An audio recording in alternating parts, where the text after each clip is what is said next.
Shalom, frères et sœurs dans le Seigneur.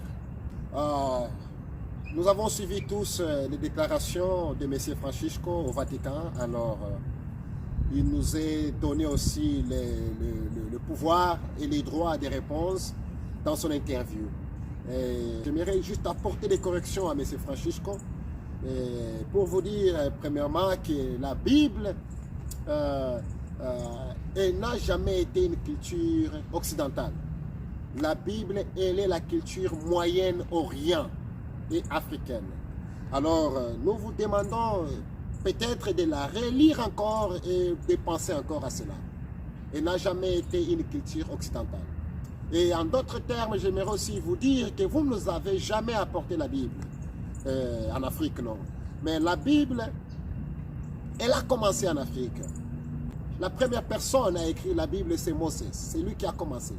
Donc Dieu lui a inspiré, lui a dit, lui parlait les bouches à l'oreille. Et il a commencé à écrire la parole de Dieu, la Bible. Il est né en Afrique, grandi en Afrique et fait tout ce travail en Afrique. C'était un Africain d'origine. Il n'a jamais été un Européen non plus. Il n'a jamais été un Européen. C'est pour vous dire que nous sommes les auteurs de la Bible. C'est vous qui êtes venus prendre chez nous. Et nous ne sommes pas partis prendre la Bible chez nous. Et vous avez dit que non, la Bible, dans la Bible, vous voyez, les Africains sont considérés comme étant des esclaves. Mais pas du tout. Nulle part dans la Bible est écrit que les Africains sont des esclaves. Non, plus. Le Moyen-Orient et nous, les Africains, nous avons beaucoup de choses en commun, voire même des familles en commun. Nous n'avons jamais été des esclaves dans la Bible, parce que la preuve en est que nous étions les auteurs d'écrire la Bible. Alors, j'aimerais vous corriger, M. Francisco. Allez prendre cela au sérieux, relisez-la. Vous avez aussi énuméré quelque chose en disant qu'être gay ou aussi lesbienne, c'est quelque chose qui est de la culture occidentale. Exactement, oui. Chez vous, vous pouvez les pratiquer. Le lesbianisme ou bien être gay, c'est la culture occidentale.